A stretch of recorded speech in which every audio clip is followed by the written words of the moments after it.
I'm dead? And so young. Posting that I died? That really isn't funny. Well, how you died was funny. Oh, please. Hit by a blimp?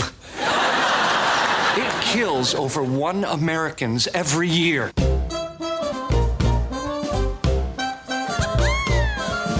So no one told you that was gonna be this way. Your job's a joke, you broke. Your love life's GOA. It's like you're always stuck in second gear. When it hasn't been your day, your week, your month, or even your year. I'll be there for you when the rain starts to pour. Hey everybody and welcome back to What the Hell Happened to Them? Julia Roberts carries us onward. I am your host Patrick Skeyhill, and joining me on the line is a man who only watched the Sorkin seasons of The West Wing, Joe Vekeman. I haven't even gone past the second season of The West Wing. I mean, those are the Sorkin seasons. There are more, but those are them. I know, but I started watching The West Wing like 10 years ago, and then I was like, I got through the first season, and I'm like, that took 7 months. And I had the box set, and I'm like, I still have the box set, and you know, all right, go on. Well, just wait till your kids are of age, which apparently is 10, and then you can do it then. Sure, I'm totally going to let my kids watch. Ellie is 8 right now, and she has shown zero interest in politics. I don't. She still cares about like squishy things. That's fun for her. And on the audio boards is Lev Van Rensselaer, reminding me to remind you that you can email the cast at whathappenedtothem@gmail.com. And the sponsor this week is still Godzilla Minus One. Woo! Wow. Godzilla Minus One. 2 in a row. Yeah, Wow. last week they were giving us T-shirts to help spread the good word. This Do we week, have baseball caps? oh, I wish we had baseball caps. I No, know, you'd love that. I know. No, we got official sweatpants. Godzilla sweatpants. Sweatpants? Wow, we're all sweated out now. Yeah, we leave the theater sweating it out. It's so dramatic. We get the sweatiest of pants. It lets us eat a giant bucket of popcorn at the theater. The waistband expands with our gullet. Sweatpants. Excellent. I've eaten a lot of AMC popcorn the last 10, feel good? 10 days. My 6th time seeing Godzilla Minus One in 10 days, I've eaten what I think a doctor would call a dangerous amount of AMC popcorn. My popcorn intake has decreased quite substantially in the past 6 months. That's probably a smart move. I mean, I guess. It's I especially miss dangerous now that I know it's cheaper online. And then I bring it home, I have them refill it, and then I bring it home with me, and then I eat it like the next day when I'm not even at the movie theater. That's always been a Patrick thing, though. All right. Well, the Patrick thing used to be eat it, leave in the middle of the movie, fill it up, eat all that. Movie's over, get them to fill it up a 3rd time, pretending you haven't gotten a refill yet, and then bring that home. I've at least gotten myself to be like, you only get one during the movie, Patrick. Oh, well, there you go. That's some self-control. That's good. It's the beginnings, the tip of the iceberg of self-control. Anyway, yes, you heard right. Julia Roberts this week. I know you're surprised, because we certainly were too. Yeah, because I think they changed the date for this release. Wasn't it supposed to be last week? But then it was not? I didn't even know I was getting a Netflix film. I just kept checking the AMC app and being like, when is this fucking Julia Roberts thing coming out? Is it? Oh, I thought I told you it was Netflix. I'm sorry. You might have at some point, and that just didn't stick. I'm sure there's an episode where you're like, it's on Netflix, and I'm like, why? And you're like, I don't know. Because we didn't know the whole time either, but I was just like, I'm looking for this Julia Roberts Denzel thing, and it's not showing up. And then you're like, oh, and then Friday you're like, oh, by the way, Julia Roberts movie came out today. And I'm like, and then everybody on Monday's like, why no Julia Roberts film? And I'm like, because we didn't know. As I was like getting out of my Bourne and the Heron screening, I saw that people were logging Leave the World Behind, and I'm like, oh yeah. Like a Julia Roberts film had come out. Yep. And nobody knew. We, the Julia Roberts scholars, did not know. Do you not maybe find that odd, Netflix? Yeah. Doesn't that seem strange to you? That Julia Roberts' last film was a global box office success?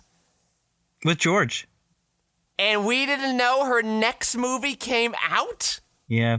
This is what happens. You got to put those movies in theaters. I've searched high and low for this movie in a theater. Nope.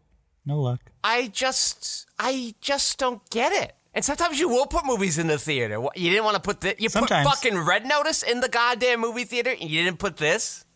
I did see Red Notice in a theater. Yeah, That was sad. Or what?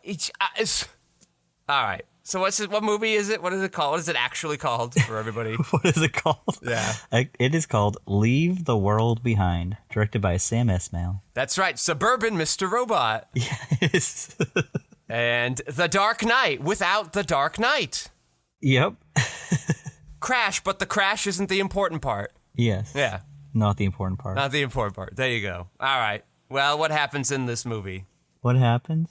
Let's see. A family's getaway to a luxurious rental home takes an ominous turn when a cyber attack knocks out their devices and two strangers appear at their door. Wasn't Denzel going to be in this? What happened to him? Denzel was attached to this, but dropped out kind of early on. He got the script and he's like, you seem to be missing the last 10, 15 pages. And they go, nope, this is where it's going to end. He's like, I don't know. I think, maybe he was the Equalizer. He decided to keep it as Equalizer franchise. Because I'm like, what did he do? Because he wasn't doing Gladiator yet. Gladiator wasn't even announced when this was in production. You know he's in Gladiator 2, right? Electric Boogaloo? Ridley Scott's Gladiator 2. The sequel we've all been waiting for. It'll be 25 years at that point. Like, all your characters are dead. What are you doing again? Like, why are you going back? They have Denzel. There are other Roman things to do. The fucking empire was around for 2,200 years. You don't want to pick something else? You encompassed most of Europe and even some of Asia, or Northern Africa. You don't want to go anywhere else? I don't know. Okay. I mean, I'll watch it, but like, there's a lot of fertile ground, and we always feel like we go to the same, like, 150-year period of time in the exact same location. Other places to go, people. Whew. Okay. Do you think they'll... I can't even remember the actor's name. Jesus Christ. Denzel Washington. Such a loser. No, Oliver Reed? Is he the one that passed away during, like, the beginning of that movie's production? Yeah, man, I don't even remember. Well, I believe that's, like, one of the... Oliver Reed. He died early on in the production, and then they had to digitally create him back in 2000, and it apparently looks still good, I guess. I didn't notice when he was digitally recreated when I watched it. So, good on them. All right, so Denzel kind of disappeared. Denzel dropped out. It's Mahershala Ali. He stepped in. And two-time Oscar for winner. some reason, the Obamas got involved? Yes, they are producers on this. Yeah, that certainly took me for a loop. As I'm looking quizzically at this James Bond opening, all of a sudden, executive produced by Barack and Michelle Obama. And I go, those Obamas? Yes, the Obamas. I watched this movie in kind of terrible circumstances. It sounded like you watched it like 10 minutes at a time or something. No, I watched like the first hour and 20 minutes on Friday. Okay. And then I watched the rest of it like Sunday afternoon. So I had like a good chunk of time in between. In between these my parts. 2 screenings of Godzilla, you saw the last half of the movie. Yeah, but I would say I enjoyed the second half more than the first half. How did you feel? Obviously, I like Mr. Robot. I'm actually going through it again. I liked Homecoming enough. I think I would say the same about this as I would about Homecoming. Actually, that's not even true. You liked Gaslit too. That's a Sam Esmail actual thing? Sam Esmail. Yeah. Okay, I really liked Gaslit. The Homecoming had some strong tension. The problem with the tension in this one is they like give up stuff too early, right? So like we immediately are like, who are these guys, right? Because that's what they're setting up. But then immediately after that segment at the beginning, we then go to the Mahershala Ali. Is that how I say his name? Mahershala Ali. Okay, Ali. Mahershala Ali. Did you hear about this Blade thing? Patrick, as soon as he won his second Oscar for Green Book, the next day he was doing an interview. He's like, I want to be Blade now. I have 2 Oscars. Yeah, I know that. Oh, what? What are you talking about? There's apparently some tumult with the script. Have you heard about this? Oh, tumult? Yes. That is a nice way to put that. They can't keep a fucking director on this movie. They keep shutting down production to hire new writers. And then at one point it was rumored that there was a rumor going out that Blade was only like a side character in his own movie because they rewrote the script. Yeah. Is that at some point Blade was in like 10 minutes of the movie and Mahershala, is that right? Mahershala? Yeah, you got it. Mahershala Ali was like, where's my fucking Blade in my Blade movie? This movie's called Blade, right? I got 2 goddamn Academy Awards. What the fuck are you doing? And why is it taking so long? That movie was like announced in like 2019 as soon as he won the Oscar and like at the end of February or March. Here's how it was phrased to me by a writer friend of mine who's, in the industry. He's like, all right, Kevin Feige, I guess, has found out about this script thing and now he's stepping in. And I go, he is not just finding out now that there was a full draft of Blade sans Blade. He's got way too much control and oversight and planning. You're going to throw in a secret main character and he's not ready for that? He's got to put it in 10 other films in the next 10 years. They know the next 6 fucking years of movies they're going to make. He doesn't know you added a major character out of nowhere? Yeah. I don't buy that. It's rough waters over there in Marvel. And so how he was telling it to me is what he'd heard is it was like, there's Blade is old and this woman's coming up and I don't know. And I'm just like, well, I don't know why you can't have Blade in for a lot of that. Just do Ghost Dog and you're fine. Just do that movie. Ghost Dog. You do Ghost Dog. Forrest Whitaker? Yeah. And, he's like mentoring the whatever, and like he can still be the main character. He's just like bringing along. Wasn't that The Flash? Isn't that Batgirl? Like, I guess we hate that idea. That's why we're not making those movies. I don't know. Isn't hard Hollywood? I don't know how you're not thinking about this fucking. All right, so there you go. That's Next year, Mahershala will be 50 years old. Damn, he looks good. He looks great. I would not definitely. at all have guessed he was that old. That's crazy. Can you tell me how old you think Wesley Snipes was in 1998 when he did Blade? I want to say like 30, but I think you're going to be like 45. He was 36. He was kind of... Okay, like in the middle. That's fine. That's like the normal age for a superhero now. Yeah, and they do those actors do much less work now, so it's fine.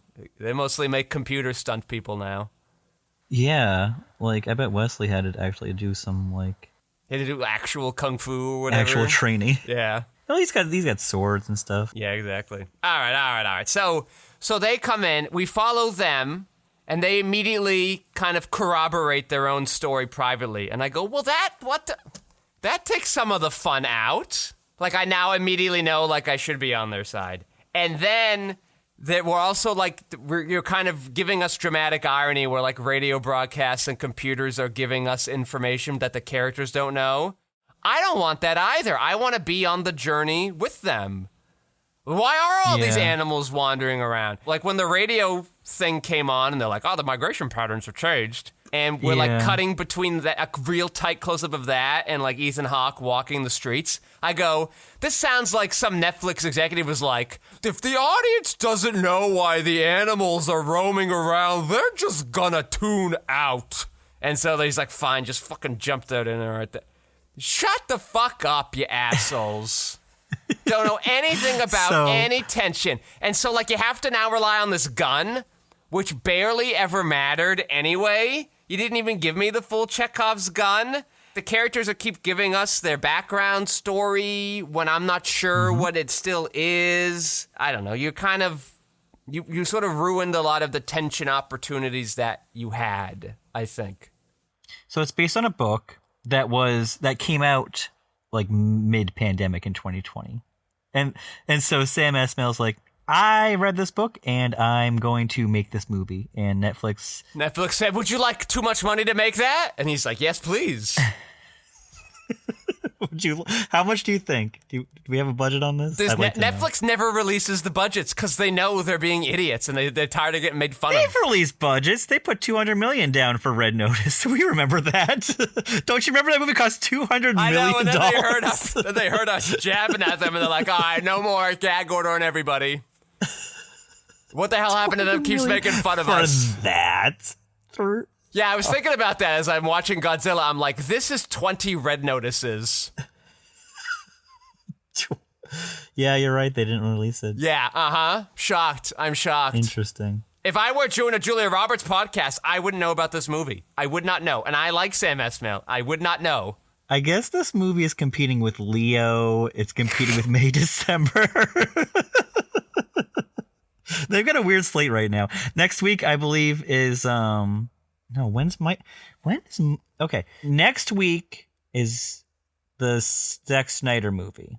I don't know what that is. It's called Rebel Moon. It's his Star Wars riff. Yep. It's an actual Star Wars movie, or it's like Star Wars like? It's Star Wars barely copyright infringing. Yes, that one. Yeah. There's lightsabers. There's a giant Death Star base I'm and not everything. watching that, and I'm okay with that.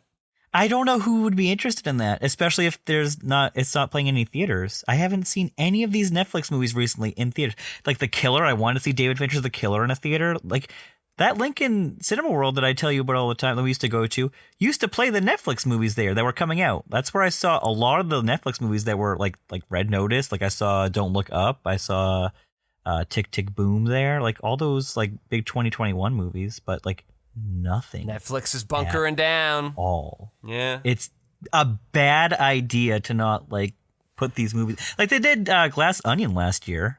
That got a wide release for a week. They did, yep. What is it called? Rebel Moon, you said? Rebel Moon. Speaking of moon, it seems that Sam Esmail believes the moon landing really happened. Oh, yeah.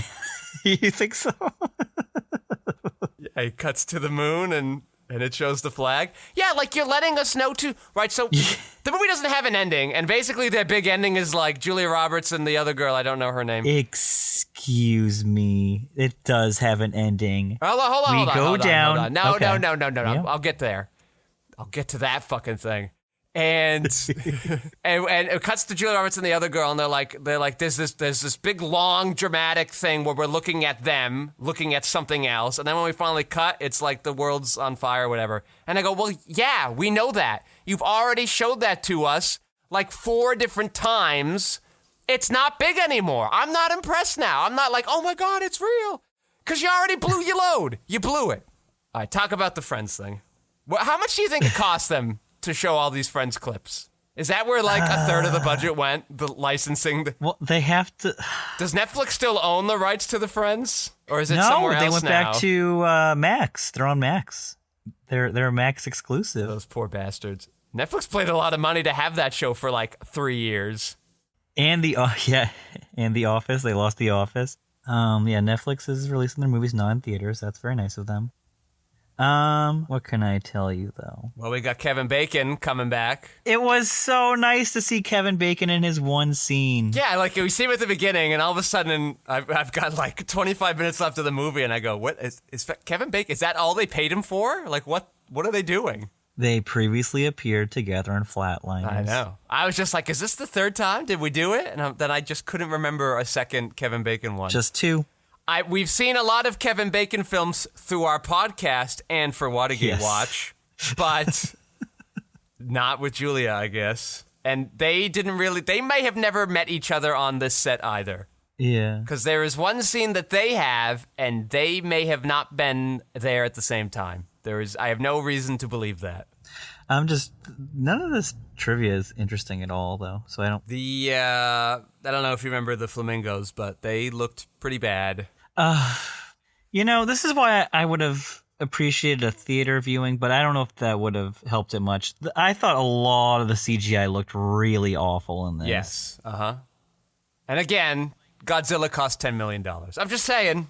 But it's just a matter of lighting. I feel like when they were on the beach and they were running away from the giant boat that was coming in, I was like, it looks like they're just on a platform running I was getting, it was bothering me so much. It was taking me out of the movie, and I was trying to get invested in the movie because I like all these actors. The actors are great. I was enjoying the acting, but when it goes to like set pieces, I'm like, this doesn't look good, and it was bothering me because I've been watching movies look better now, and now when we go back to this shit, it drives me crazy. Yeah, and it really hurt my viewing of the movie.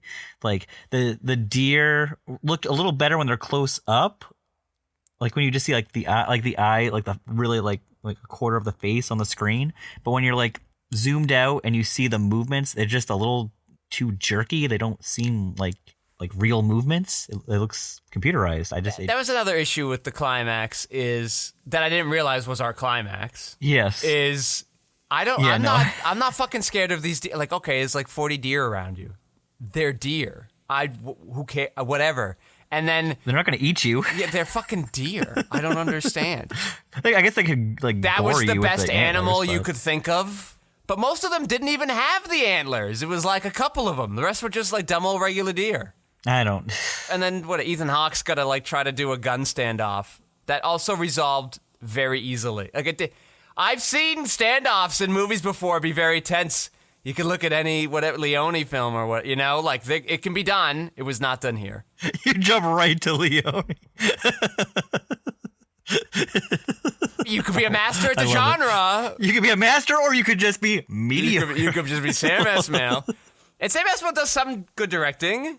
Sometimes he over-directs in this movie. Sometimes he over-production designs in this movie. Sometimes he overwrites dialogue in this movie. But when he doesn't, it's pretty good. Yeah. I like Sam Esmail. I missed his use of negative space in this movie. Usually it's like a really forefront in especially Elvis' in this work, gigantic-ass house. I don't know why he didn't want to use it more. It also, like his I was having a tough time at the beginning because his usual directing style didn't seem to fit in. Yeah, there's like a lot of songs and montages, right? Well, like in Mr. Robot, obviously you're in the first-person headspace of a character. Homecoming is this really kooky thing the whole time. Yeah, you're like kind of bouncing. We begin 30 minutes with like nothing. So I'm like, is he trying to do like a weird making fun of the middle class, upper middle class kind of thing? Yeah. It was doing like a Stepford Wives tone, but like none of that actually came to fruition. So I think he started doing his kooky directing too early. Like there's always a lot of above the head shot, like bird's eye view shots. It's sort of got the Michael Bay effect where like the thing he does well, he doesn't know when to not do it anymore. Yeah. If you use it sparingly, it works a lot. Oh, but like if you had something like Homecoming or Mr. Robot where it's that the whole time, like that's a world that makes sense for it. But you weren't that world for most of the film. That's not true. But you weren't that for a good chunk of your opening. But you did the thing the whole time. That ruins some tension too. Like I think that's a big issue I have with this thing. I gotta rewatch it. I think I definitely went in with this like with way too high expectations because I'm a huge fan of Mr. Robot. Like I liked Homecoming, but I wouldn't need to watch that again. But I do like Gaslit. Like maybe just TV's his thing. Cause maybe he needs the extra time. Maybe 2 hours and 20 minutes is not enough time for him to do what he needs to do. And that's why the things he wants to say are very Crash/Dark Knight like ham-fisted. Because he's got to jam it all in there. It's funny that you say maybe TV is his thing. Because I was just listening to an interview this morning with him saying that he's probably not going to be doing TV anymore because he feels like it's becoming a more like it's just a story of the week thing, and it's not you're not doing a more serialization anymore with TV. Netflix. So he's thinking about just doing more features, and I'm like, okay. This one is very ambitious, though. There's a lot. He's trying to do a lot in this, and some of it doesn't work. And it's also really long. It might be a very long book, and he's just like cramming it all in there. 2 hours and 21 minutes. That's a long movie. It's a long movie to not be done. The movie's not done. Well, I think the movie's done. I think that was his little punch to the face. He's implying it. He's like, well, we got this Deus Ex bomb shelter here that we don't know about until the last 10 minutes of the movie. It's got all the food and stuff, so they're all going to meet up. They're not mad at each other. All the racial tension's gone now, and they're just going to bunker down there until everything sorts itself out. We don't get to see any of that, and I don't need to see any of that. That's just not a satisfying ending. and you ruined your big bomb reveal, so that's not satisfying. And you just kind of like leave Mahershala Ali and Ethan Hawke just kind of like dipping in their car. The kid's got some weird sickness. You don't even know what it is. The teeth. Kevin Bacon's just like, I guess these pills will help. I don't know what he has exactly, but this is probably fine. Yeah. Like you left, you just didn't, nothing was very satisfying. The movie was just over. And I go, all right. Well, it's like you're always stuck in second gear. When it hasn't been your day, your week, your month, or even your year. That DVD shelf had like... Do you see the Everybody Loves Raymond on there? I saw the first 2 seasons. Yeah. Those were very prominent. I know those because my grandma had all those seasons. Those had them. I knew a bunch of people who had those Buffy the Vampire Slayer DVDs that were very prominent. I was like, all right, these people got some good DVD taste. These people that are just gone, thank goodness. I was very impressed with the physical media collection in that. I was like, rivals mine. Yeah. With all this junk on my shelf. Your job's a joke, you're broke, your love life's Yeah, DOA. okay, you can stop now. When she put it in, I was like, this movie's over. I know it's over. Like, as soon as the disc loads up. But in my review, I said that the theme song should be playing immediately once that main menu loads up. And it does not. It doesn't start until she presses play. Which, as if anybody who ever played a DVD before knows, you get that theme song over and over and over again. And does not stop. Did that band ever do anything else? Oh, you're bringing up the Friends theme song band. Do you think I know their name? I think I do. I just don't want to say it out loud. It is the Rembrandts. Why do I know that? What did they do? They are known for that song, obviously. They started in 1989 to 97. It's funny that they couldn't just go until 2003. They could not outlast the middle. Friends was at its peak, and you're like, all right, I guess we're done. I don't know. Well, then they take a 3-year hiatus, and then they're 2000 to present. But like, to present, yeah. How many songs have you released? None. Well, the Rembrandts is their first titled album, 1990. Then there's Untitled in 92. LP in 95, Spin This in 98, Lost Together in 2001, and then Via Satellite in 2019. Wow, an 18-year break. A child grew up, was born and grew up. 9/11 happened. Yeah, that's very bold of Wikipedia to be like, 2000 to present. Yeah, what about the 20 years they were selling cars or whatever in between that? Just playing like little tiny clubs. Yes. They open up with the Friends song and then everybody just leaves and they're like, wait, we got 10 more. And they're like, nah, see ya. No, that has to be how they end the show. Because that's what I mentioned this before. You gotta build to it. People have to be like waiting around. They're like, build. When's You it mean gonna hold play? them hostage until, yes. Absolutely. That's what I mean. Sorry, the Rembrandts, for shitting on you, but like, come on, you gotta know too, right? Like, I mean, they have to just be thanking every day and being so grateful. I struggle for any person to name any Rembrandt song. If you can name any Rembrandt song without looking it up, you have to play the honor system here. So let's talk about Julia. She seems a little racist in the movie. Her character does, at least. So on the one hand, I was like, if I didn't know Denzel was supposed to be the character and then got replaced with this guy, Mahershala. Clearly the race matters. Yes. I might have just thought like, well, yeah, this is kind of weird. These people showing up in the middle of the night and the guy doesn't even have everybody's sounding extremely suspicious. And they also know a weird amount about hacking attacks. I don't remember any of this happening. Yeah. They were like ready to go at the drop of a hat. I go, that sounds like you are involved some way. And I might have thought that had we not cut to them in the middle having their own private conversation. Again, ruining the tension. Do you think it was to add like depth to their characters? Well, part of it, I'm like, I guess this is kind of adding a different tension. Maybe we're going in a different direction and we're going to do like this inter-family dispute. okay, I guess that could be kind of interesting. Like these two families are tearing each other apart. Meanwhile, they don't even know what's going on around them. Except then you didn't go in that direction at all. And you went back to like, who are these strange people? Are the white people safe? And then also like you let us know what was going on in the rest of the world the whole time. You could have just had the Tesla cars on the road and that would be fine. But then you have to dolly up and you're like, oh, the world's on fire. That's why I'm not impressed at the ending when you show me the world's on fire. You just fucking did it. Shot his load too early. So yeah, they're doing the Julia Roberts racist thing, which I somehow found like less tense. Do you know how they solved it though? Hip hop. They solved it with drinks and dancing. Yeah, the second movie in a row where Julia Roberts is dancing to old hip hop music.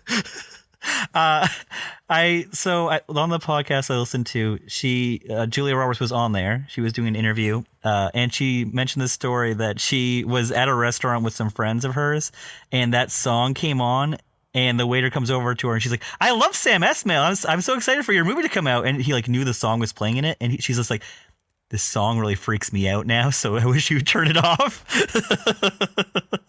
Yeah, right. The racial tensions get easily fixed. But what I'm saying is the movie wants us to side with the Julia Roberts family. Yeah. So the fact that she's having these kind of racial worries almost reduces the tension of these strangers showing up in the night. Yeah. Because the movie's not going to be like, yeah, racism's okay.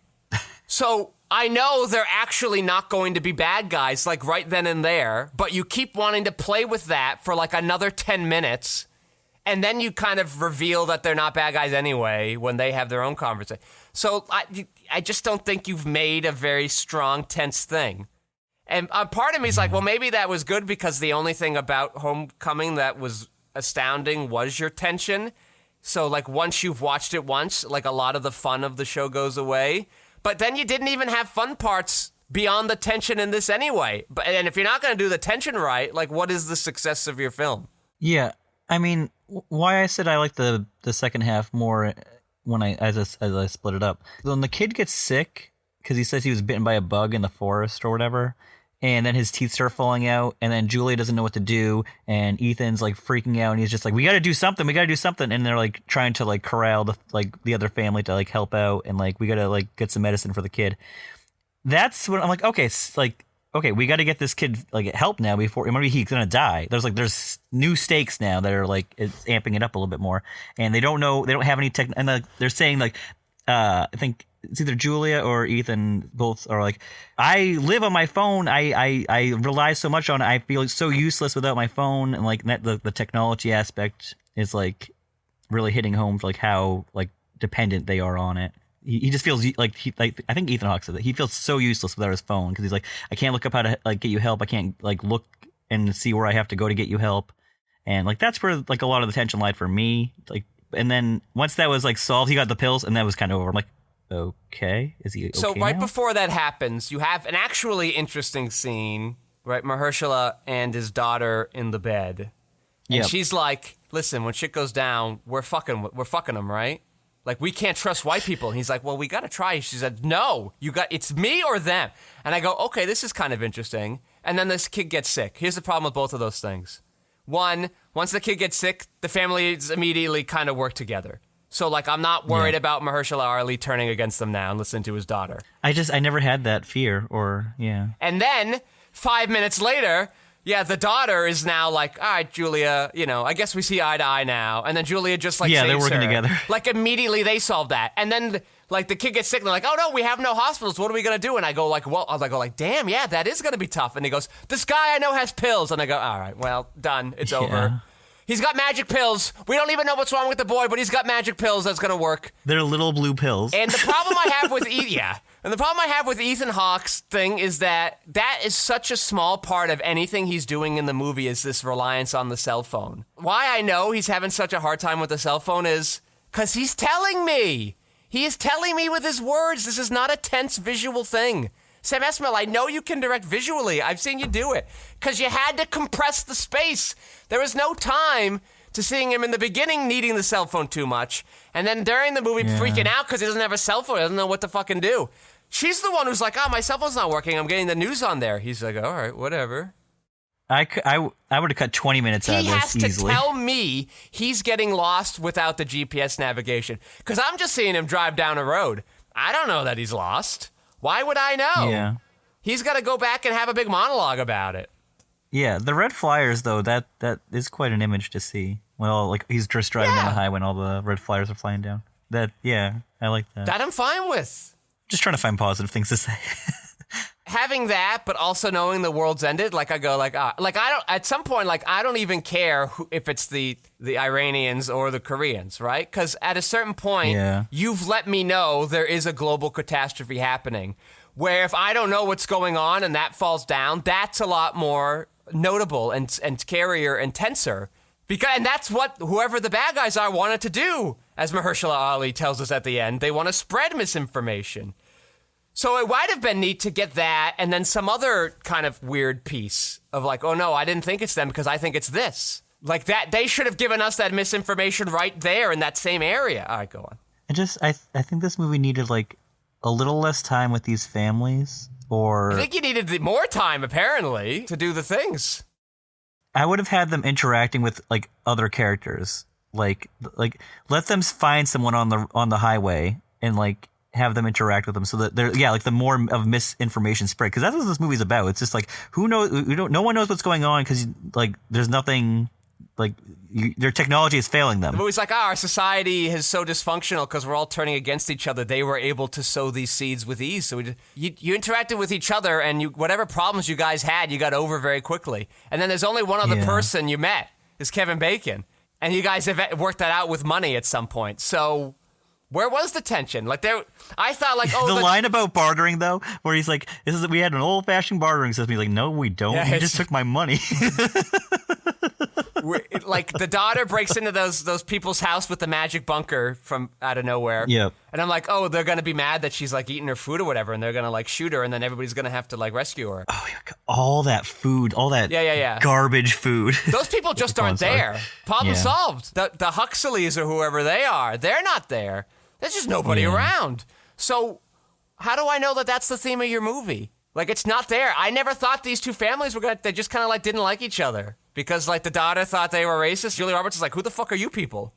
Okay, fine. Both reasonable reads on that night. Yeah, it's like it has an idea and then it never follows through on like the full execution on it. But it like wants to keep reintroducing new ideas, and then it's just like, well, think about that. If you had 8 hours, I bet it would have been perfectly fine. I bet this would have been much more enjoyable as an 8-hour thing.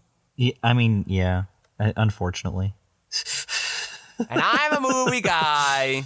Me too. I've sworn off television. You did not do this right. I'm over it.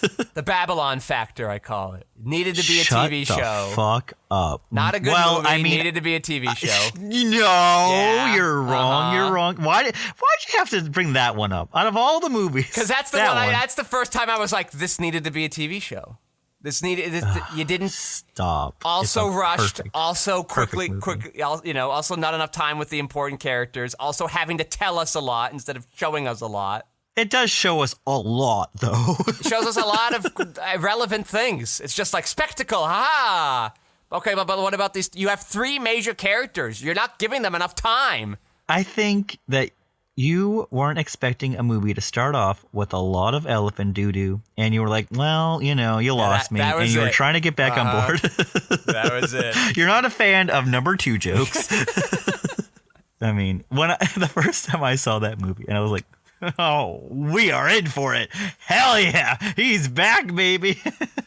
I think the movie was it Leave No World Behind? No, what the fuck? Leave the World Behind. Leave the World Behind. Leave the World Behind. Leave no world behind. They couldn't afford extra actors. It cost too much money for Julia Roberts and Mahershala already, plus all the boat effects you had to do. Like, it's just way too expensive. The boat, the deer, the flamingo, it just costs way too much money. Too much money in the special effects, Joe. You can't afford other actors. I don't know what to tell you. That beach scene really bummed me out. I was like, it's shot with way too much light. And on the interview, I never once thought like they were going to be hit by this boat too. Like they're like running from the boat, and it's like and I go, the boat just landed. It doesn't look good. I don't want to be mean. It just doesn't look good. You don't have to be mean. It doesn't look good. Call them out. Netflix, you cheaped out on the fucking boats. Why? Well, because it's not a real boat. They couldn't. We're not Christopher Nolan. We cannot crash a plane into a building. You psycho. We're not putting this in theaters. No one's going to know on their tiny TVs. It's fine. Yeah. Skirk it. Who cares? Also, this flood story the little girl tells, I already heard, not just in the West Wing episode, but there's a Morgan Freeman movie. Yeah. Where he's like part of a bank robbery group during a flood, where he tells the exact same story. Is going out of style? I don't know. I don't remember what it's called. I'm kidding. It's not the Zach Braff movie. The remake of the Martin Brest movie. Some mid-90s movie where Morgan Freeman and like three other dudes, might have even had Alec Baldwin, they're like planning to rob a bank when a rainstorm happens because it's going to be so gigantic, and then they like kind of turn on each other. Is this the movie with Keanu Reeves? Maybe. I don't know. And I think it's called Hard they Rain. all like start turning on each other because, whatever, because of tension, because of actual tension. Yeah, I found it. Oh, no, it's the movie you're talking about is Hard Rain. An armored car driver tries to elude a gang of thieves while a flood ravages the countryside. Stars Christian Slater, Mini Driver, Randy Quaid. Wow, we watched a lot of Randy Quaid movies last year. Ed Asner and Betty White. That is a wild cast. Senior discount? Do you think they were all seniors by that point? Christian Slater and a bunch of TV stars. Yeah. Christian Slater is like, why is I'm bringing down the median age now? Like, oh God. What else we got to say about this one? She's going to turn on the Friends DVD. She has the remote in her hands. Interesting how we got a really tight close-up of that Netflix button. That was intentional. Sam. Oh yeah, Sam shocked. I'm shocked. Yeah. Yeah. Could have fooled me. Most remotes have that though. I'll show you mine. Mine has that Netflix button. That's where you want it. You didn't even have to focus on her pressing play, but you really zoomed in on that. She could have pressed play on the system like we had to do when our remotes broke. You could tell the stupid remote to play it, which seemed to be her bag anyway, because she didn't even know what the fuck reruns were. I missed that. Yeah, she's like, Mom, what's that thing? What's that thing old people used to do when like they would just play old episodes over and over again on TV? Oh. Do they have that on TV? Asshole. Yeah, and then Ethan Hawke's like, let me go try to find some rabbit ears in town. She's like, why would a rabbit ear help here? Yeah, like, we get it, you're young. We gotcha. And the fucking teenage boy, of course, is doing stupid teenage boy things where he's like, oh, this one tooth fell out when I pulled it out. Let me pull out some more teeth to see if other teeth are... Pull out the one, kid. You get the point. I guess he wasn't pulling them out. He was just touching them when they were falling out. Well, that's not what it looked. He was never like, He was like, wah. Yeah, I know. It was definitely looked like he was bunch of BS. But at the same time, I'm like, well, yeah, the 16-year-old boys are dumb. Of course he's doing it. It's like, hey, look, my teeth are falling out. So you didn't like it? Like, I was probably going to be like, all right, 2.5 stars until the end. And I'm like, all right, two stars. We're down. Ah, we agree. 2 stars. You're down there. It's a 2-star general.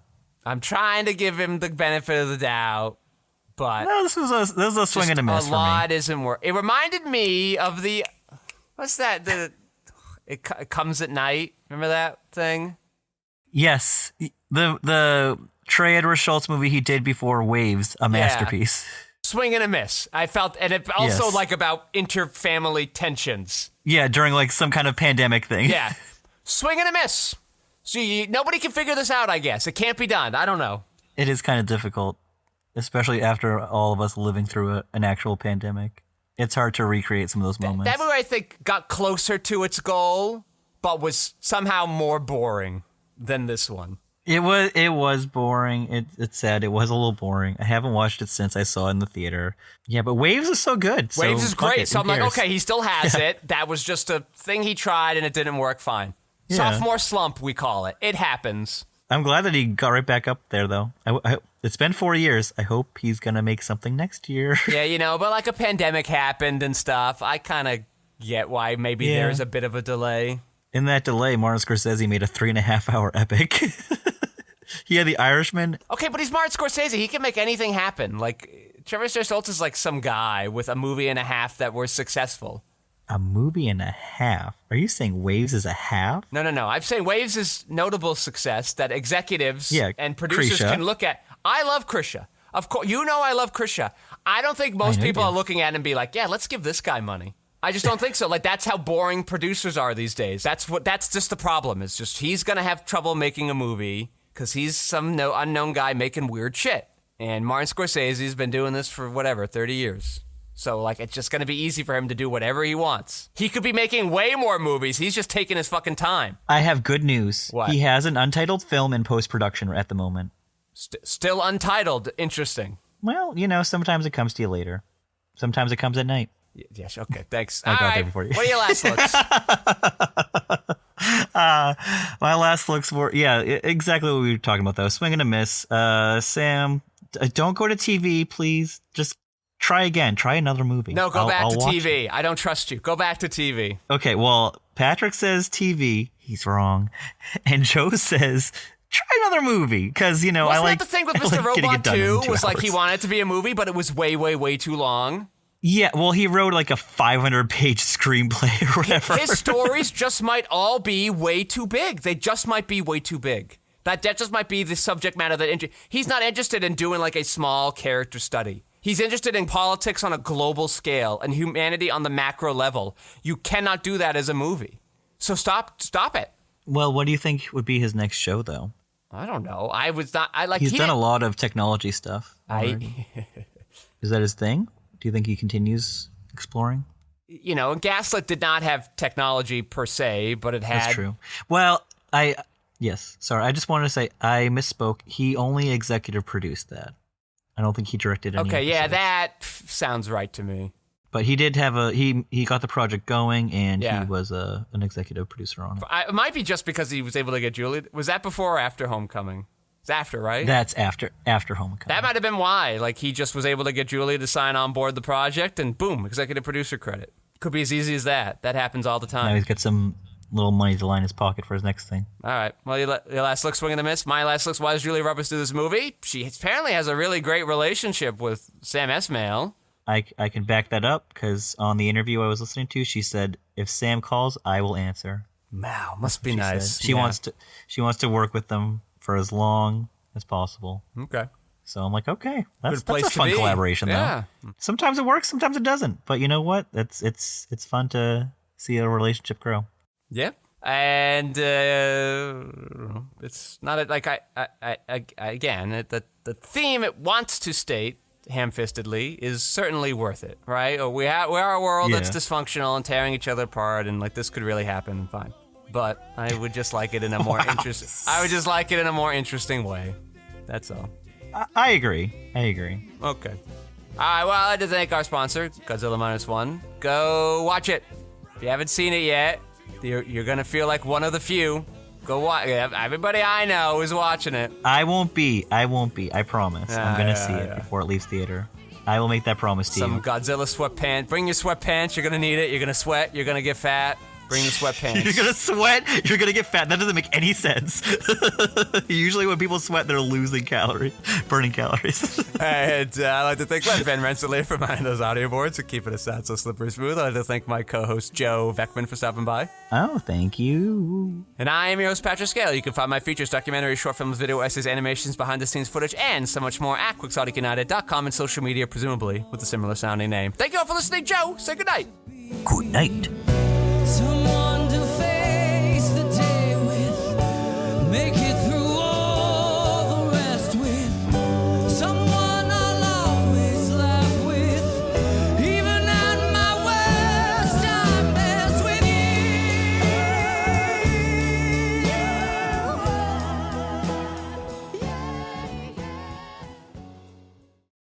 Are you going to see the wrestling movie this fall season, Oscar season? I would just imagine probably not. What if it's What if it's Best got Picture Godzilla cast? in it? Then yeah, probably.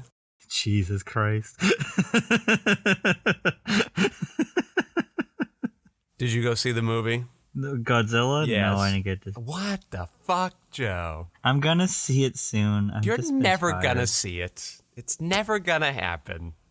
Well, the good news is, Joe, I'm bringing other people to actually go see it, 6 times the charm.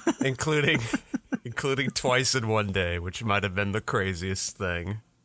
Wait, someone saw it with you twice? No. in one day? I went and met someone Oh. for lunch and brought him to Godzilla. I had floated it to some other people Sunday night, and nobody had bit. So that's why I did the Sunday afternoon. But then the people I floated to said, hey, are we still doing Godzilla tonight? And I went, yes, I'll see you there. And I left this guy to go see them. And they had never seen any Godzilla film before. They didn't know anything about him. Well, maybe that's what's holding me back a little bit, because I've had some bad experiences with Mr. Godzilla. I know. I guess the one I've liked the most was Shin Godzilla. Yeah, that one's excellent. This is the one I like the most. That one's excellent. This one is like number 2 or 3 out of all of them. It's not number 1 for you? No. Listen, Shin Godzilla, they only would show the one time. I bet you I would have seen that a shit ton. Had they said, what if we do a wide release on this very popular film by this very popular Japanese filmmaker? Instead of just saying Americans don't like Japanese films, but they like Godzilla films. Oh, did it really happen this weekend? Are the top 2 box office winners no, 2 that's Japanese films? No, stupid. Beyonce? No, Beyonce's out now. It's the wow, stupid, that was fast. It's the stupid other thing, the Mockingbirds. That got back up? No, it was number 2 last week, and it's number 2 this week. It's really effing annoying. But let's see. But Godzilla Minus One has America's lowest second week box office drop of all year. Oh yeah. Of the whole year, no film has had a stronger second week, percentage-wise. Why? I just don't get why they did this. Box Office Mojo is impossible to read now. They suck. Well, what I can tell you is Godzilla made $8 million this weekend, made $11 million last weekend, which I know doesn't sound like a lot, but here's something to keep in mind, Joe. The movie cost $10 to $12 million to make. I want you to hear that, Joe. Japan made a Godzilla film that has a near 100% Rotten Tomatoes rating for, I don't know, 1/10, 1/15 what American crappy Godzillas cost to make. I agree with you on that, but I've also heard that the wages over in Japan for people who work on these things are minuscule compared to the people that are making their minuscule wages around here. Yeah. So I think they were able to keep that budget down by like cracking the whip and saying, "Get back to work. You're not going home to see your kids this weekend." You don't think whoever the lead person in Godzilla vs. Kong is, because I certainly don't remember, you don't think their salary alone was $10 million? Skarsgård? Alexander Skarsgård? I think he's the lead in that movie. I legitimately have no idea. I can name like 5 people in that movie, but I don't know what they were doing or what their roles were. Bryan Cranston took close to $10 million for his half hour of work? No, that was 10 minutes. That is not a half hour. He was in and out. He was probably shooting for like 2 days. Like, yeah, all right, we got this. Do we as the world not pay our VFX artists enough? Yeah, probably. But like everybody else takes way too much money. Absolutely, I agree. And then the theaters, 2 out of 3 times, Joe, I went, my theater was sold out or virtually sold out. Where like, you know, there's like 7 individual seats that nobody would buy because they're not coming to see it themselves. Yeah, the box office this weekend, you're right. It's The Boy and the Heron with almost 13 million. That's great. Good for that movie. I saw that. I loved it. Then you're right. Hunger Games did almost 10 million. Godzilla Minus One with a less than 25% drop from week to week. I told you. That's so great. Specialty box office. Highest in the whole country all year long. It beat Trolls. Isn't that crazy? No. Well, Trolls is in its 4th week. Godzilla's technically in its 3rd week of release. Yeah, it's really in its 2nd week. Yeah, well, yeah, wide, right? Because it had like a tiny, tiny limited box office. Had a one-day premiere in L.A., maybe New York. I don't know. The Trolls movie's actually doing horrible. It's under 100 million. And it might not finish at 100. Godzilla's getting close to 100 worldwide. Yeah. Again, on its $10 to $12 million budget. Just saying. We did have one bad. There was like one screening, one of my 6 screenings. You got the Godzilla Bros. You know, ruining the. It reminded me of like those gentle minions. Remember that thing happening? Oh no, gentle just minions. these two or three. I couldn't see, but like 2 or 3 frat bros that maybe thought they were getting like a Godzilla X Kong kind of thing. Yeah, you gotta wait 4 more months. You'll be fine. Yeah, wait. just like won't shut up during the movie, laughing at all the inappropriate parts. I'm like, dude, this is like a human story here. Shut the fuck up. Yeah, but what do you laugh at though? It looks pretty serious from the trailer. Yeah, I know. They're just making jokes to each other and shit. And like one time it looks like somebody's about to die and they go like, sayonara, bro. And they're like, What? fucking That's assholes. so weird. I know. But other than that, crowd's still been fantastic. Everybody applauding throughout the film at big moments and everybody all excited at the right parts and crying at the right parts. Crowd's into it. I'm gonna see it. I was just a little too tired yesterday. Yeah. The only reason why I was able to go out Friday was because we have like a plan, and that plan always has to like be really thought out and everything. So that's. Well, if it keeps getting sold out screenings, might be around when I come and expect another visit, week. Joe. You are coming to visit? I'm coming back. Woo! We gotta plan something then. I have Monday and Tuesday off. Yeah, that makes sense. Of the 25th and 26th. Yeah, here's what I'm trying to see. I'm trying to see this fucking monster movie that everybody around me has somehow seen, and I can't find what theater they're seeing it at. What monster movie? It's called Monster. This one, this Coriata film. Oh, yeah. I wanted to see that too. But that was not playing anywhere near here. Yeah, yes. I know. Yeah, I've been wanting to see that. Want to see that and the Zone one? What did I was asking you about Zone of that. Interest. Yeah. I want to see that one. I mean, you know what? If these movies, if we want to do a double feature, maybe the Zone of Interest with the Lanthimos movies playing at the AMC where you can get your free ticket or whatever, I'll drive up there to go see it with you. No, then I can't use my tickets. I'm really hoping that Godzilla Minus One comes out while I'm over there because I keep telling everybody. Some foolish sap was like, "Wow, you paid to see that 6 times," and I go, "Guess again, sir." Haven't paid once. Yeah. Yeah, no, it's just the Regal has they've got like 3 new movies and then that's kind of it. Okay, I'm ready. You ready for Julia? I'm ready for Julia. Okay.